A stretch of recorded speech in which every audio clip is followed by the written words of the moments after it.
Welcome to First Things First. I'm Jenna Wolfe. That's the Hall of Famer Cris Carter. I'm pointing, it's rude, but I don't care. That is Nick Wright. This is the team. We got a stacked show coming your way today. Danny Ainge doesn't want to hear any more about LeBron James. Shouldn't watch this show then. Any excuse to say Danny Ainge. Absolutely. There's my He's actually in the show for good reason today, though. Yeah, a real reason. Absolutely. Unlike me bringing it up for no reason at all. Also, people are hating on the Cowboys. That's nothing new. We've been saying that for a long time. We'll let you know why. We have got 3 hours to tackle all those stories, plus my team England out of the World Cup. Yes. Lots to get to. But we are going to start with... That's a nice dress. LeBron James, thank you very much. I would have paused the whole intro for that. Hey, if the Warriors were a thorn in LeBron James' side before, you know when the Cavs and the Warriors faced each other in the finals the last 4 seasons? Well, if they were a thorn before, they'll be a full-blown cactus now. With LeBron on the Lakers, he'll have to face Golden State a lot earlier than the finals and a few more times. Lakers general manager Rob Pelinka knows the road to glory goes through Golden State. If your goal is to win a championship, you've got to look at the way the champs are assembled and how you can give yourself the best chance, to take them down. It's not the sole focus or the sole goal, but it's certainly part of the equation. And, Irvin and I had a conversation, and, LeBron echoed this sentiment that I think to try to play the Warriors in their own game is a trap. No one's going to beat them at their own game. And so that's why we wanted to add these elements of sort of defense and toughness and depth and try to look at areas where we'll have an advantage.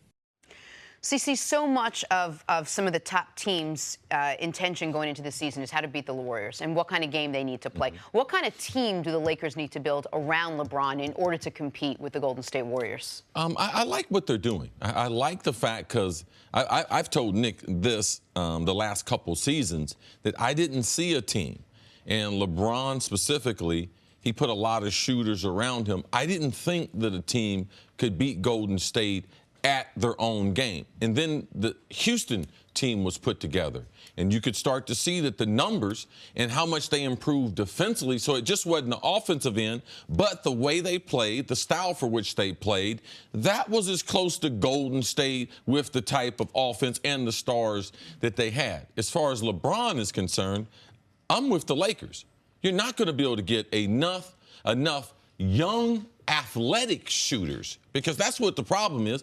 If you try to put shooters on the court, right now the shooters in the NBA, they're typically older guys, can only play 20 to 25 minutes, and when they go down to the other part of the court, they are a liability. And we forget, or we don't talk about it enough, we can't forget Golden State.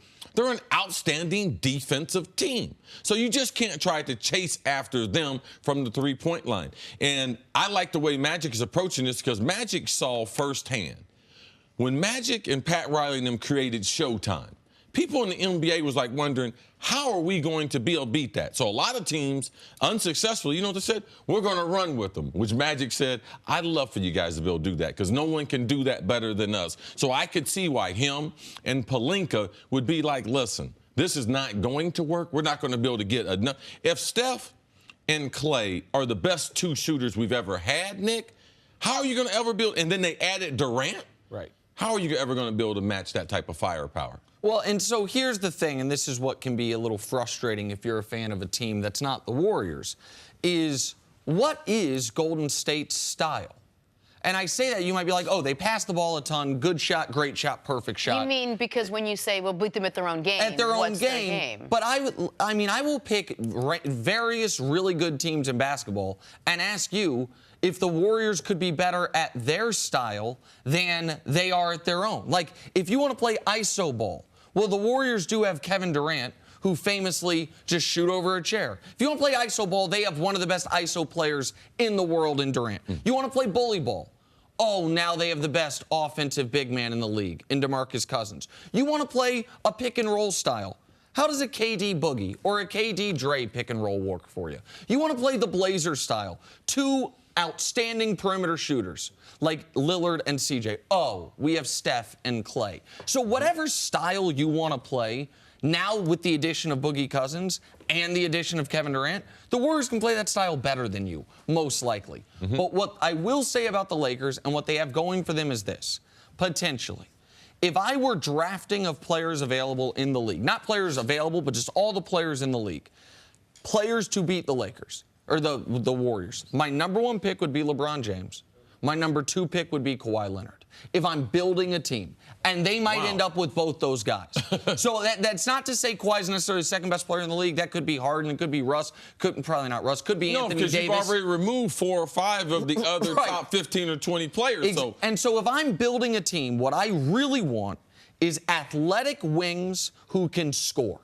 And so LeBron and Kawhi check both those boxes. When I look at the Lakers, my concern for them right now is they're saying we're trying to build a tough defensive team. I don't know how good defensively Rajon Rondo is. I know Kentavious Caldwell-Pope's not great defensively. There's a difference between being young or long and athletic and being a great defensive player. And I think Caldwell-Pope and Rondo are athletic and long, but not necessarily great defensive players. I think the overall toughness part is the number 1 ingredient. Before you try to establish some type of culture of defense, you mentioned last year, they played with a lot of pace. It's hard to be a tough, hard-nosed team when you play with pace. That fast. Because of the spacing on the court, and you're not inviting that half-court grinded-out style. So you're saying that they're going to play a different style this year, but you can change that mentality. And it starts with veteran players who might not be great defenders, but you get them to buy into the overall attitude, and where the Lakers have been last 5 years not making the playoffs, I think the attitude is the first thing to attack. Can the Lakers look at what Houston did last year? Houston got close. Houston played them at their game, would you say, and got awfully close to beating them, and say, well, what did they do that maybe we can? Well, that's what the athletic wings that can score. Athletic wings, ISO scorers, and shooting. I would say with LeBron, you obviously have as the most athletic wing in the game, or one of. ISO scorers. We'll see as Ingram continues to develop. LeBron obviously is that. Where the Lakers right now have a gaping hole versus Houston is the shooting. Right, is the shooting. I think they have a switchable lineup. One thing we haven't talked about with the Lakers is, what about a small ball Lakers lineup with LeBron at center? Like, they have some interesting lineups they can throw out at you, but they don't have the requisite shooting at the moment to go along with it. And with LeBron being in the West, I think that will be, it's a tremendous point that you bring up as far as LeBron at the 5. Haven't heard a lot of people talking about that, but I can guarantee you, Magic, in the finals, Kareem gets hurt, Magic plays center. I believe that him and LeBron have had conversations. How are we going to proceed in year 16, 17, and 18? Now, if you want to talk about having a huge advantage for LeBron James, you put him at the 4, you put him at the 5, you talking about taking a guy off the bounce. There's not that many post players in the NBA, let alone in the Western Conference. So I see him. I like that point. I see LeBron, as he gets older, playing more in the paint as the 4 and definitely potential minutes at the 5. And then how much does this conversation change if they do get Kawhi? Because if they don't, is this the team as presently constituted that's going to have to go up against the Warriors, or do we anticipate If they don't changes? get Kawhi, then this is a moot discussion. If they don't get Kawhi, getting to the round of the playoffs where you get to play the Warriors is an accomplishment, because that would mean you got to either the second or the third round. If you get Kawhi, then you start to be able to do real roster tweaking, because I do believe what I said 5 minutes ago. The top 2 picks of all players available in the NBA to beat the Warriors would be LeBron would be my first pick, Kawhi would be my second pick. If you have them both on the same team, then you even with Boogie, start to squint a little bit and say, can we pull this off? What are the right pieces around to make this a reality?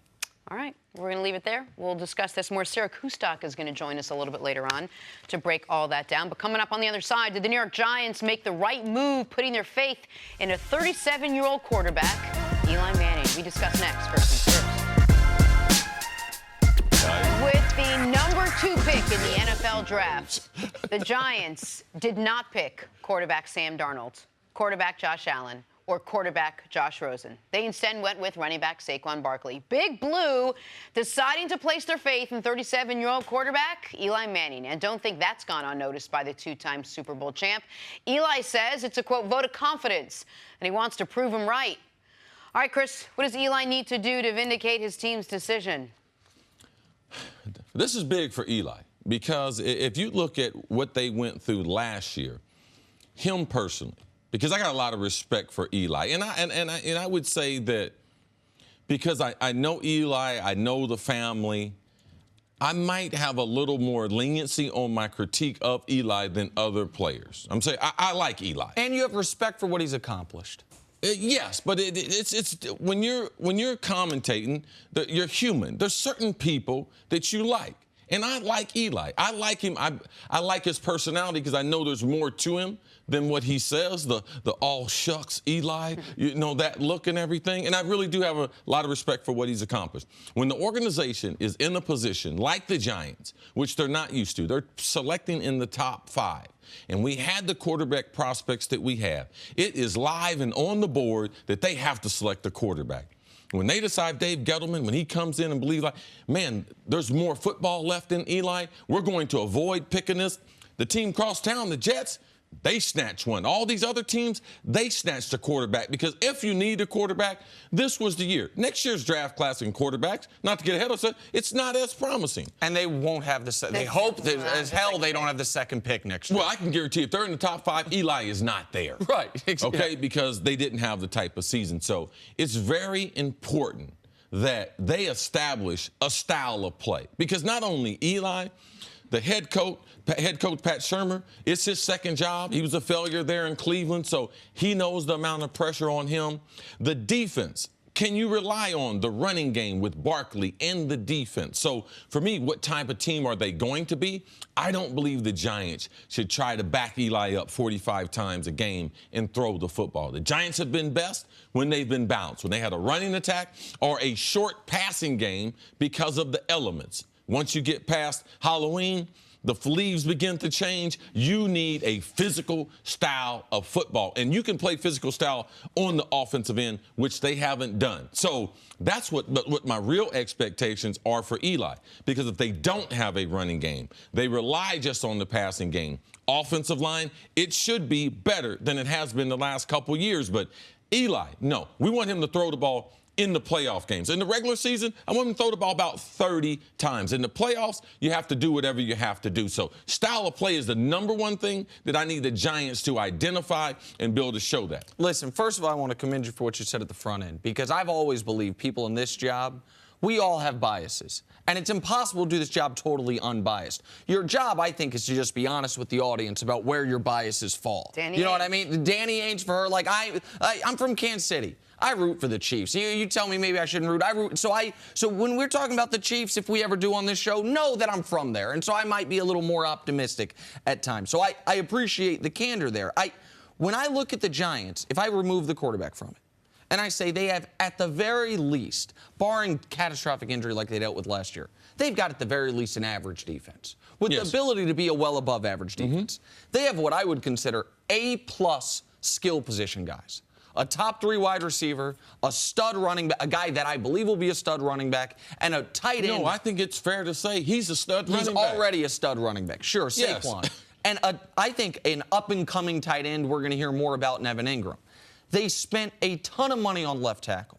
They spent their second-round pick on a left guard. They moved a guy who they had spent a first-round pick at left tackle, Eric Flowers, over to the right side. So I don't know if he'll be good at that, but that's at least a big investment there. So he'll be better at right tackle than he was at any other position he's played, especially left tackle. No question about it. So they've got investments in the offensive line, A-plus skill position guys, and what I would imagine is, at the very least, an average defense. So why would they not be a playoff team? The only reason they wouldn't be at least in contention for the playoff team is if their quarterback doesn't play well. And so what's fair expectations? That before Eli's done as quarterback of the Giants, they either make the playoffs a couple times or have another playoff run. Since they won the Super Bowl, it's been 6 years. They've made the playoffs once. They've won, there's only been one season in the last decade they won a playoff game. Now that season, they won 4 of them to win the damn Super Bowl, his second one. Like, if they don't have a sustained playoff run or a sustained few years of playoff contention, they will look back on the decision not to draft a quarterback as a mistake. That's fair. period, point blank. They will, and that'll be determined by the next 2-3 seasons. No matter what, everyone's going to look at most fans are going to look at Eli Manning this year as sort of the focal point of how this team, the direction this team is going to go in. Just based on what you saw last year, bias or otherwise, I know you only had Odell for a handful of games. Did you see anything in Eli Manning that would say, you know what, the reason they played that way is because of all the injuries? Or, I mean, is there any way you can sort of game plan what he's going to do based on what you saw? This is the thing about Eli, that no one who I've talked to has more confidence in Odell Beckham than Eli Manning does. So when you have that type of talent on the field, it helps the team.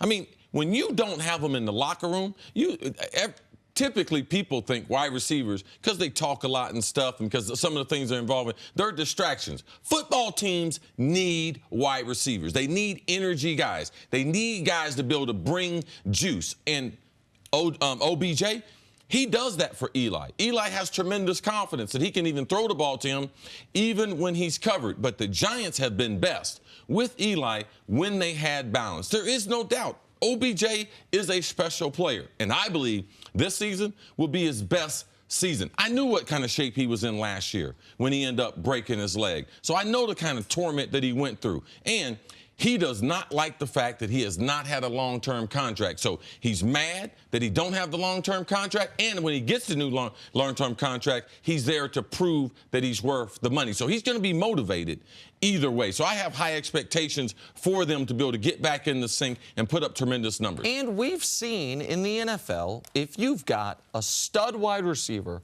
along with a stud running back or running back group, how dynamic those offenses can be. We've seen what the Falcons with Julio, even when it's been, I don't want to say running back by committee, but Devontae Freeman plus the Coleman. Thank you. Tevin Coleman, like what they can do. Obviously, AB and Antonio Brown. What we saw what the Cowboys could do when Dez was at the top of his game when they had DeMarco Murray. Like and I think that Odell's better than Dez ever was, and I think Saquon's going to be better than DeMarco Murray was.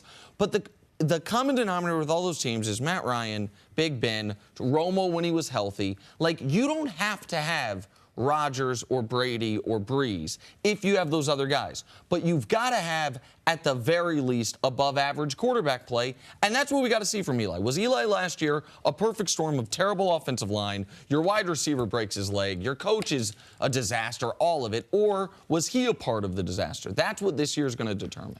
All right, let's take a break. Coming up, Danny Ainge doesn't seem to be excited with LeBron. I got flames for you, Danny. Out of the East. It's going to be good. Oh, I've been Danny, waiting call for in. this. We'd love to talk to you. I've been waiting for this. We'll hear from him next on First and Jenna's Chris. brought up Danny Ainge every show. When he wasn't supposed to be for no reason. Now he's on the show. The World Cup final is set after Croatia topped England 2-1 in extra time. My team, England, going home. After an incredible run, though, what a game yesterday, start to finish. CC, how great was this match? It was a tremendous match. I know my man Nick was concerned about Croatia because of all the extra time, all the energy they spent. But Alexi Lawless told us, don't worry about that. 7 of the 10 goals they scored, Jenna, were after halftime. So the overall endurance, the ability to be able to persevere, that's what we saw in this tournament. Man, greatest tournament that I've seen watching World football. As far as great finishes, no question about it. And Croatia's been a part of 3 of them. Yes. Every game they've played in the knockout round, I thought this was going to be their 3rd straight penalty kicks game. I didn't know they're going to win or lose. Like, that was, to come back the way they did in the second half and then to win it in extra time, it was absolutely tremendous. And now we get what should be a captivating final, France versus Croatia. The NFL supplemental draft was yesterday. 5 players entered, 2 selected. The Giants took cornerback Sam Beal from Western Michigan, and Washington picked corner Adonis Alexander out of Virginia Tech. See, can these 2 guys have an immediate impact? Well, you can't have enough cover guys. And you're talking about both of these guys, long and lanky as far as their frame, long arms. They should be able to assist teams. Also, watch for the number of young cornerbacks that they try to put in the slot. Because if you look at the number of times that you have to play a nickel defense, Jenna, or a dime defense, Jenna's been studying up on his shows. Oh, that's bringing 5. Oh, that's 6. Yeah. Oh, thank you, CC. So, yes, both of these guys should be contributors, especially the Giants. Watch for the Giants, Beal, and him playing immediately. immediately. I want to talk about Beal and the Giants taking him. From a value standpoint, I really like this job by the Giants because they had the 3rd pick of each round of the supplemental draft. So only 2 teams could have claimed him in any round, but it ended up being the 3rd round ahead of them. What they are sacrificing to take him is whatever their 3rd round pick ends up being next year. It almost assuredly will not be the 3rd pick. They hope it's the 23rd or the 31st pick, but it'll be later than 3rd. So they sacrifice potentially a mid or late 3rd rounder for a player they're going to get this year at the 3rd pick of the 3rd round. I think it's a great job by them. To the NBA now, Jimmy Butler might not be a fan of Karl Anthony Towns, but the Timberwolves organization sure is. Reports are that Minnesota and Cat are discussing a max contract extension. Nick, a lot's been said about the effort of Karl Anthony Towns. Are the T-Wolves making the right move investing in him for the long haul? No question about it. Like, when you get the #1 overall pick, yeah, you hope it's LeBron or Anthony Davis. If it's not that, you hope it's Karl Anthony Towns, that next tier of superstar. And they have 2 #1 overall picks on their team. Both guys they gave designated player extensions to, or they want to in Karl Anthony Towns. The Wiggins one I don't think is going to work out. The Towns one needs to, and I think it will. Yes, you'd like to see him give a little more effort defensively and figure out what's going on in the locker room, but he is a special talent and an all-NBA type of talent. You really do. You have to secure that. We've seen what happened to the Timberwolves, man, when they had Kevin Garnett, you know, not getting success. And they had Kevin Love. One of these big guys has got to be able to work out for them. I mean, the people there in the Twin Cities, they love basketball. He's been good there. I don't like the little rumors coming out with other superstars, Nick. That right there. And this is another one of my guys. I know. You got to figure out what exactly is going on. Is it more of to the Cat about that? Yeah, but also keep in mind, Jimmy Butler's been a little prickly in other places. I wonder if it's more about Butler or more about Big Cat. All right, finally, it was reported that the Lakers thought Lonzo Ball's camp leaked news of his knee injury to hold him out of trade talks. Turns out that those knee issues may be more real than previously thought. Reports are the Lakers are exploring all options, including surgery. Nick, what should the Lakers' approach be with Lonzo Ball, given his injury? Whichever approach has the least long-term effects on his career. We talked about Jimmy Butler, right? Remember when and I understand slightly different injuries, but I'm just using it as an example. Yeah. Remember, Jimmy Butler had a couple of potential ways to deal with his injured meniscus. He took the option that got him on the court as quickly as possible so he could be back for the playoffs, even though guys like Dwayne Wade and others have said that route potentially has more long-term effects you're going to feel later in your career, as opposed to the route that would have knocked him out for the full rest of the season, but would have been a repair. Instead of the removal for Jimmy Butler. Whatever the doctors say with Lonzo, I am taking the super long view. Not even for this season, but for future seasons. Now, there's no possibility this knocks him out for the year. But if he's not ready by training camp, I'm fine. You have Rondo. This is, to me, a blue chip asset. I'm not doing anything that would jeopardize years 6, 7, 8 for this young man. I am being as cautious as possible with this player. Obviously, they've made a mistake from the time that he didn't play in his last game to the time we are now. I mean, Jenna, we are amazingly. We're 13 weeks away from the NBA season starting. Yeah. Now, you're talking about potentially having a surgery. So all this good work, whatever he did, film study and everything, obviously they're still having problems with the knee. The knee must be still swelling up after he works out. They hadn't been able to get that to stop. So whatever they thought was the issue, obviously they didn't get that fixed up. So for me, this is a problem because when you have a great athlete, you can try to be as patient as you want to. Man, he's got a lot of stuff to prove, and it can only be proven on the basketball court. So I believe this could be long-term to be a problem for the Lakers because now we talked about the last couple of days. Well, Rondo, did they sign him as a starter? Did they sign him as an insurance player? Now the Rondo signing makes a whole bunch of sense because they don't know if Lonzo will be ready. You mentioned he's got a lot to prove. He also has a lot to improve on. He's got a lot to prove and a lot to improve on. You can't do that unless you're on the court. We've seen Josh Hart playing in the Summer League. He's a second-year player.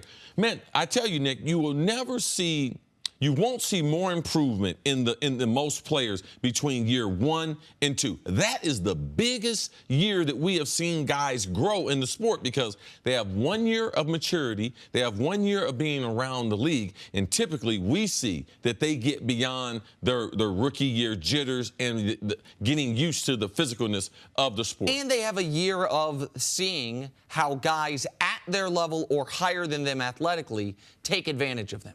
A year of finally a scouting report on themselves. Exactly right. Finally, a year of playing basketball where they're not the best or one of the 2 best guys in every game they play. But it's hard to convince a young guy on a team that's going to be really, really focused on next year with LeBron on it, on a team where you just hired a guy that plays your exact position to say, you know what, we want you to take the route that's going to require you to take the most time to get back on the court. Could it be a year, though? Could it be the whole season? No. I don't think it's not that type of, from everything I understand, again, like I haven't talked to any doctors and I'm not reporting on this, but from everything I've read, it went from something they were sure he would be back by this time from to why is it still lingering? Not something, it's a significant injury, oh, it could be a year type of injury.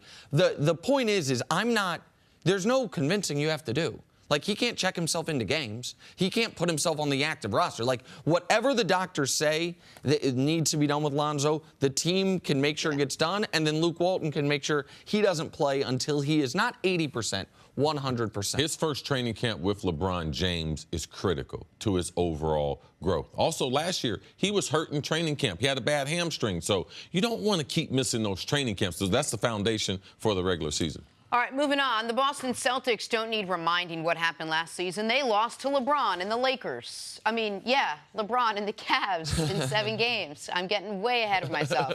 If LeBron wasn't playing in the East, wouldn't that be a big weight lifted off Danny Ainge and the Celtics? Oh, wait. Suddenly, with LeBron out west, the chances of the Celtics winning the Eastern Conference Finals for the first time since Nick Wright was wearing a Paul Pierce onesie have vastly improved. But my guy, Danny Ainge, is thinking ahead. What are your thoughts when LeBron James leaves the Eastern Conference and just kind of the run he put together going to the finals 8 straight times? I'm not sure what you're asking. Like, what was your reaction? What do I care about the Eastern Conference? I don't really care about that. You know, we're trying to win championships, and you still have to play LeBron, and I think that there's a lot of good teams in the East. Nick, you don't laugh at that. Well, I'm sorry. I wasn't even laughing at what he said. I was laughing that is the man that you've had a 30-year crush on. I'm just looking at him. I'm like, what part? What happened? Like, where? Like, what? Maybe his hair was different. What was going on? I apologize. Go ahead. We can get back to the television program. Sorry, I was just watching. I was like, really? Still doesn't follow me Different on Twitter, strokes for different folks. I still like you, Danny Ainge. I still like you. Right. You buying that Danny Ainge doesn't care that LeBron left the Eastern Conference, Nick? No. And it would be idiotic not to care. It would be, if LeBron wasn't there last year, you go to the finals. Period, point blank. Like, you go through Giannis in round 1, the Sixers and Embiid in round 2, the Raptors in round 3, and then you go to the NBA Finals. We talk about how LeBron has just had the Raptors number, right? Since, in the last 8 years, he's beat them, knocked them out of the playoffs 3 times. He's knocked Danny Ainge's teams out of the playoffs 5 times. It's LeBron and his run in the Heat that made Danny Ainge decide to tear it all down. He had to. He had to. Like, it is, LeBron has been, there's no team that LeBron has knocked out in the playoffs more in these last 8 years than the Boston Celtics. Not the Pacers, not the Bulls, not the Raptors. It's, LeBron has been the mountain to climb. And the idea that it's not an enormous relief to know now that if you were to at some point climb that mountain, that you now don't have another mountain to climb afterwards, it's ridiculous. Like, he's not telling the truth here. He's not telling the truth. Not unless he has talked to the commissioner, Adam Silver, and Adam Silver has told him, don't worry about the East. We're going to have open seeding. Right, 1 through 16. Yeah, we're going to go 1 through 16 now. We're not going to be East and West. But as long as Danny Ainge has been in the NBA, it's been about the East and the West. It's very important who's in your conference. You can't have a dream of, I want to lift a banner with not knowing, how am I going to put my team to strategize against Toronto, against the other teams in the East? And, oh, man, wow, what a relief. Don't have to strategize now against Cleveland. You tell me he wasn't building this team to beat LeBron James before? Right. That's the other thing is you can't build the perfect roster if you know in order to win a championship, one of the steps, not the final step, one of the steps is the hardest player in the league to guard. Like, this is something that the Raptors never passed LeBron, but we would have seen it with them. They spent so many resources in trying to find a guy to check LeBron that, let's say they had beaten LeBron one day. Would those resources have been the right resources to spend to finish out the marathon? Like, the Celtics wouldn't have prioritized Marcus Morris if you don't have to go stop LeBron James. Like, you build your roster to get through your conference, your biggest rival, and then if you get to the championship, you play it out. It's only once you're at the top of your conference do you start building your roster to beat to beat the Warriors, to beat whomever's going to be on the other side of the bracket. And there's nothing wrong with being honest. And in this interview, Danny Ainge was not being honest. He had a pause right there, and he said, what are you asking me? No, Danny, you know exactly what I'm asking you. LeBron's not in the East now. It'd be no different than if Magic, when they had the battle of Magic and the Lakers against the Celtics, those classic battles. If Magic left, it'd been like, wow, man, are you going to miss those battles with Magic? Absolutely, because he's not getting another banner without winning the East. LeBron's not in the East now, so I know him and his staff. Well, I know Brad Stevens is glad. All right, so Danny, we're gonna take Danny at his word. Oh, Danny, he hadn't think about it, but I know Brad Stevens is glad. How about Jason Tatum? You think Jason Tatum's glad that he's not gonna? They are now in a position where to win a championship, you only have to beat LeBron or the Warriors, not both of them. Right. Like, this is. Jenna, you're into, I don't know if you've ever done mountain climbing, the Himalayan mountain range. Very well. So, like, you start with Cho'olho, you got to Makalu, and then at some point you get to Everest. LeBron's been there Everest, and had they peaked Everest, it'd been like, oh, wait, there's Everest 2.0 after this. Now there's just the one. Now you only have to get through the one. You go up. The idea that you don't care that LeBron is on the other side, no one believes it. And Budenholzer, by the way, the coach of the Bucks, he was asked something similar. We'll talk about him later. And he was honest. He was like, of course it's great. Of course it's great. I might have the best player in the conference. Yeah, I got a chance. I don't get this comment. I just flatly don't get it. How many athletes in press conferences and scrums like not that an athlete. athletes, general managers? All right. So yes. So what is he supposed to say in that situation? We just told you what he was supposed to say. Okay. So he says they've one goal. The goal is to win the title. We only have one big thing in front of us. Right. But you got to recognize what is on the path to the goal. What is on the path to the title? Well, sure. Are the Steelers going to be happy the day Tom Brady retires? What? Or are they just going to say, no, we just got to win a Super Bowl? Yeah, but they have been your roadblock.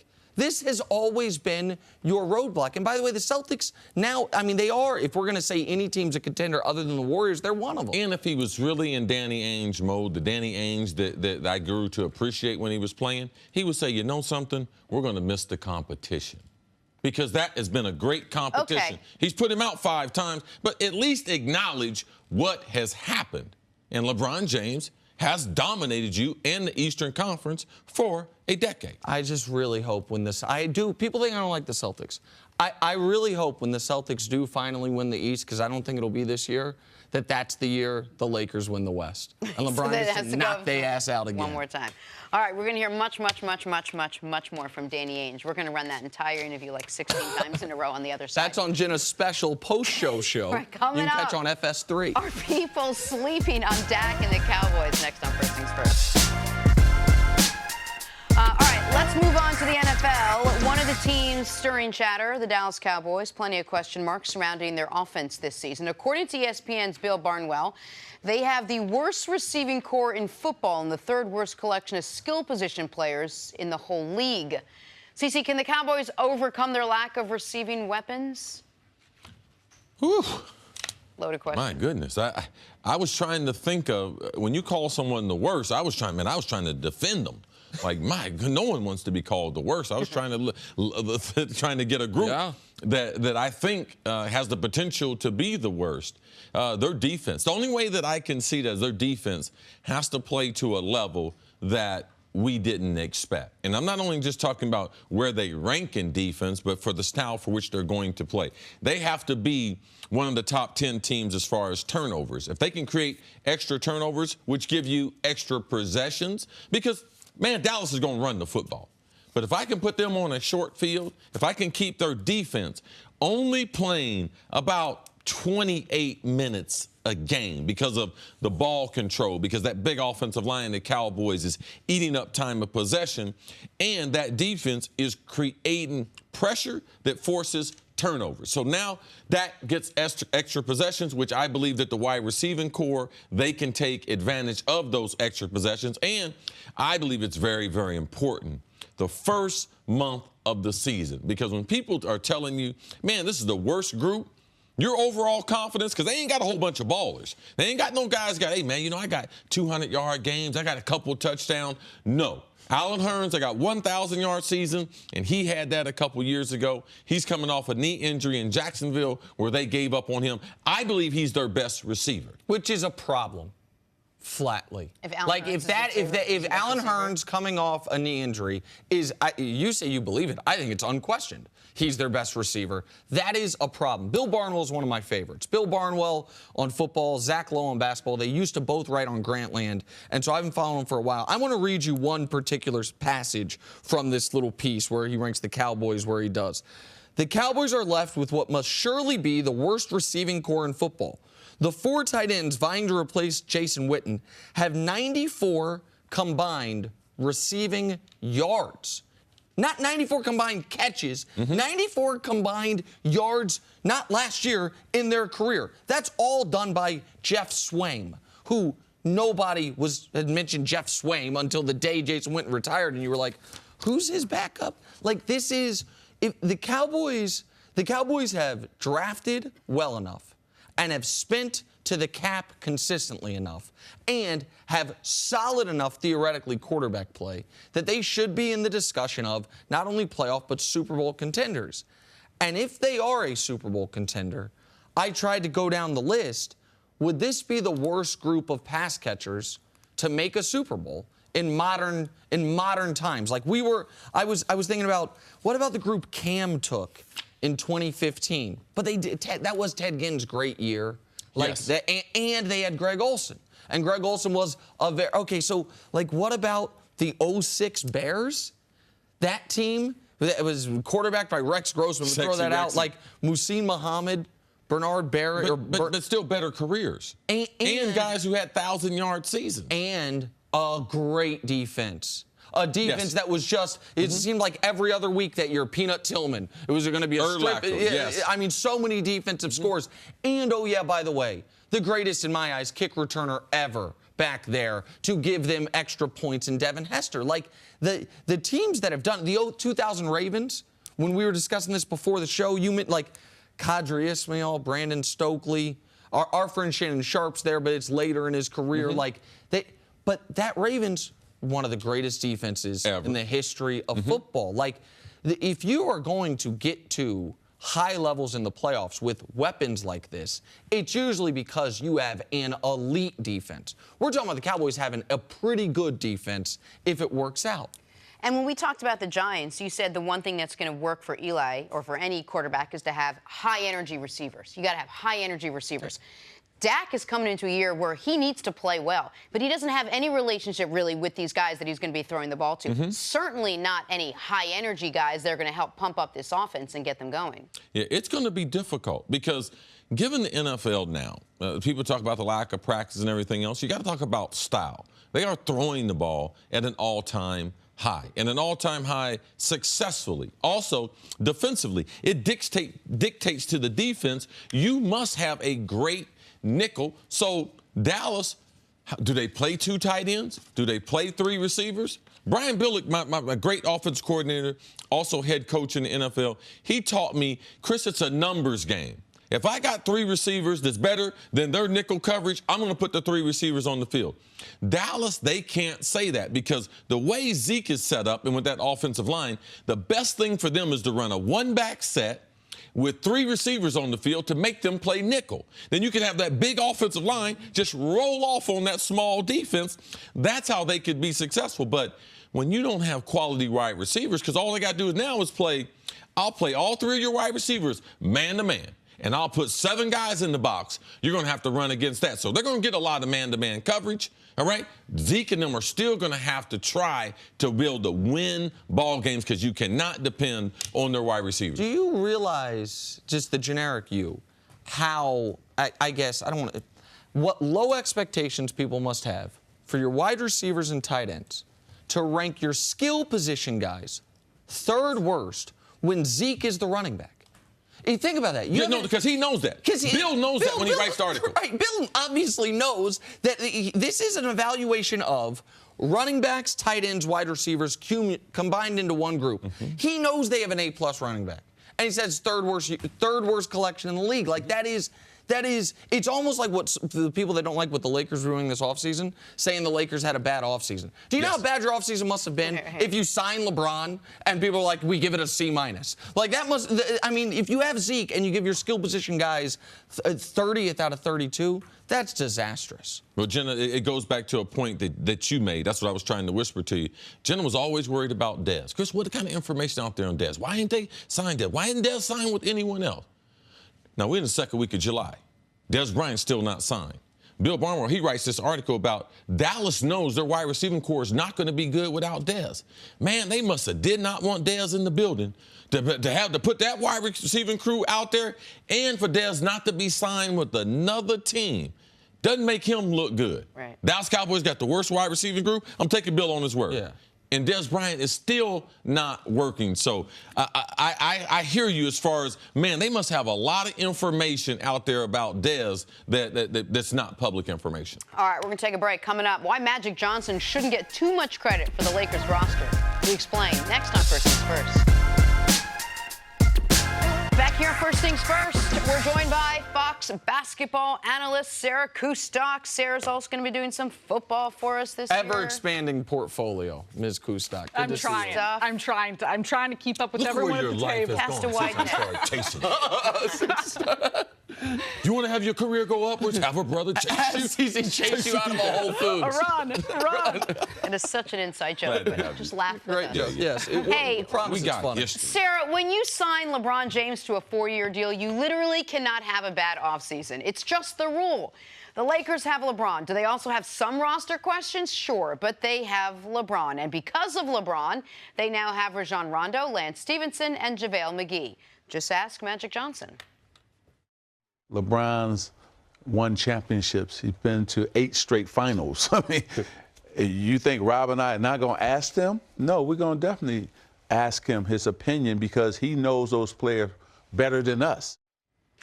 There's a fine line between asking someone for their opinion and then letting them sort of seep into that general manager role. But what do you think? Is it a good idea to let LeBron have a say in roster moves? Yes, absolutely. And I know there's been a lot of jokes, discussions over the years of his time in Cleveland, how LeBron was the GM, some of the contracts and the aftermath of how things played out. But in this circumstance, you have not made the playoffs for the last 5 seasons. You sign the best basketball player in the world to a 4-year deal. I would absolutely expect that they want to know what he thinks, what type of players he wants alongside of him. And I think the caveat of all of this, you look at Lance Stevenson, you look at JaVale McGee, Rajon Rondo, you could say different things about the players they are, what they'll bring.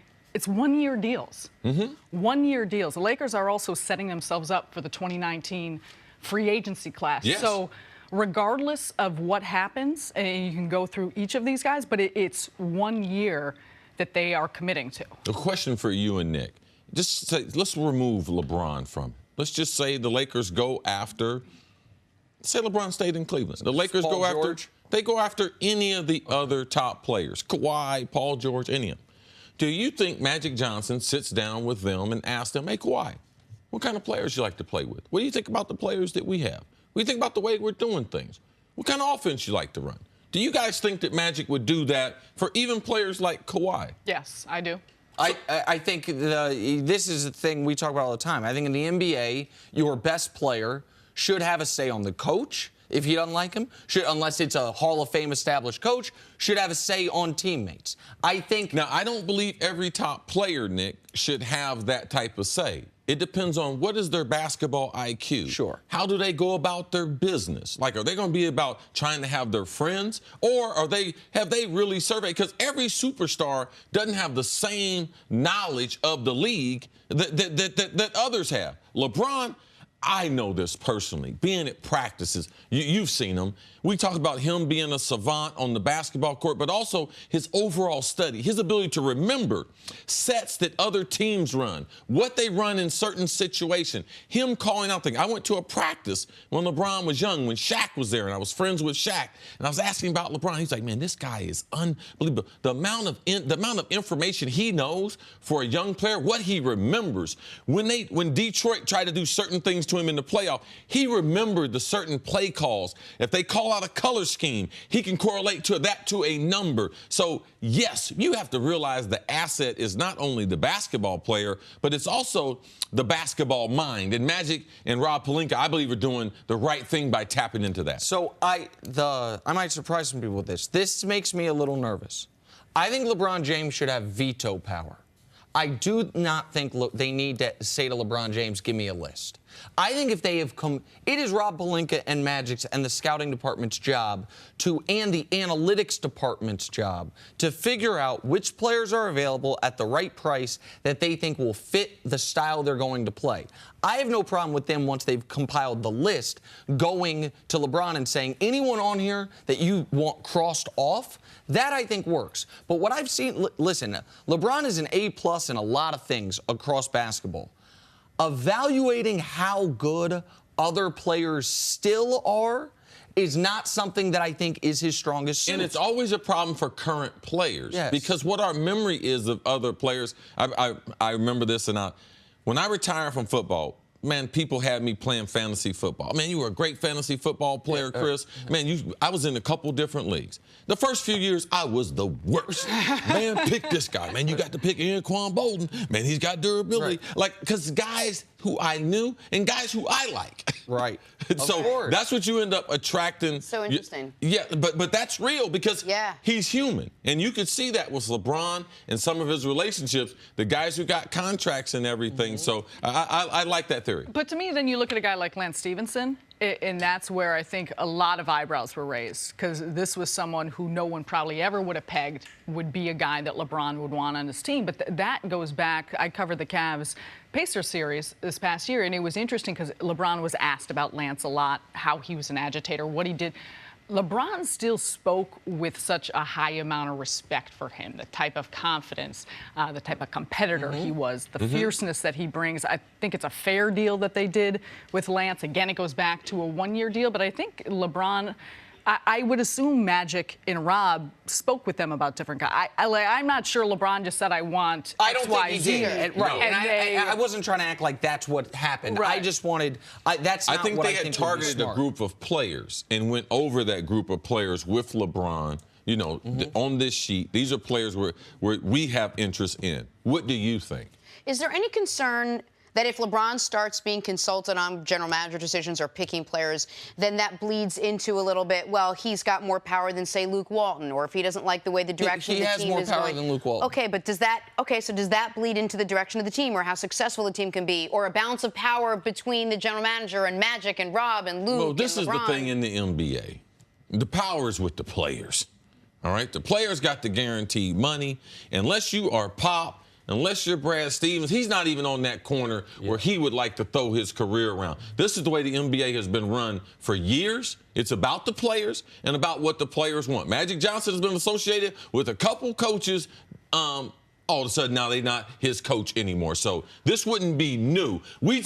We tend to forget, and we bang on LeBron for him being involved in decision-making. This has been part of the NBA for the last 40 years. I also think the jury's still out. Is Magic, we know the player Magic Johnson was, is he a good team president? Rob Pelinka, This is his first time as a general manager. What can he do? I believe that this is all about Magic understanding the asset that he needed to get in LeBron James and massaging the situation. And I think that Magic Johnson is savvy enough to understand as the season goes on, as the tenure with LeBron goes on, he's going to continue to make decisions. LeBron has power. He'll listen to LeBron. I don't think he's just a free-for-all LeBron. You tell me what to do. Yeah, but you also have to give the Lakers and the organization, Jenny Buss, making the tough calls as far as her brother being involved in day-to-day operations. When they decided to go to Pelinka and Magic, since then, they've made some good decisions. Yeah. All right? They are good as far as salary cap. They got some good young players that other teams want. And also, not only do they have LeBron James, they have a guy that said, I want to be a Laker. But then everybody said, whoa, wait. You only want to go to the Lakers? Well, I'll go to the Clippers because Kawhi is that kind of guy. Right. But he did want to go to the Lakers, and it had to do with not only going home, but they did have Magic there and some good young players. My only caution would be on any of this is I saw this happen 4 years ago. I really think LeBron was just watching an NCAA tournament game and saw Shabazz Napier go off and fires off a tweet. My favorite point guard in the draft. And the Miami Heat, in an effort to keep LeBron James in Miami, overdrafted Shabazz Napier. Shabazz Napier was drafted because of that tweet, I truly believe, and LeBron left. And that, by the way, it's not like Shabazz, well, they picked a great player for what they needed. No, they didn't. The point you're making, though, about the one-year deals is the most important one. And for this is not a perfect roster for LeBron. It's long, somewhat athletic, some playmaking, but not enough shooting. But you are not going to find the exact perfect roster when you are only signing one-year deals and when you are trying to maintain maximum flexibility. I do think they're going to get Kawhi. And you said the jury's still out on Magic.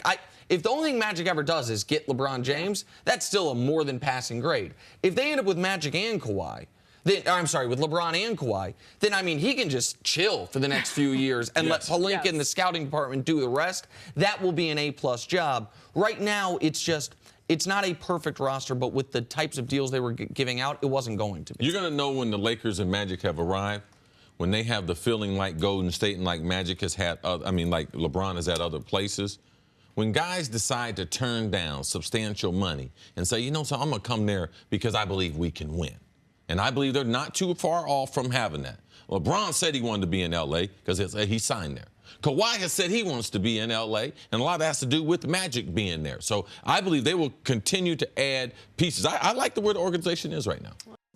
Thank you for listening to the First Things First podcast. Remember, leave us a review and tell us what you think. Subscribe to the podcast on Apple Podcasts and catch us on FS1 Monday through Friday, 6:30 a.m. Eastern. For Cris Carter and Nick Wright, I'm Jenna Wolfe. So long, everybody.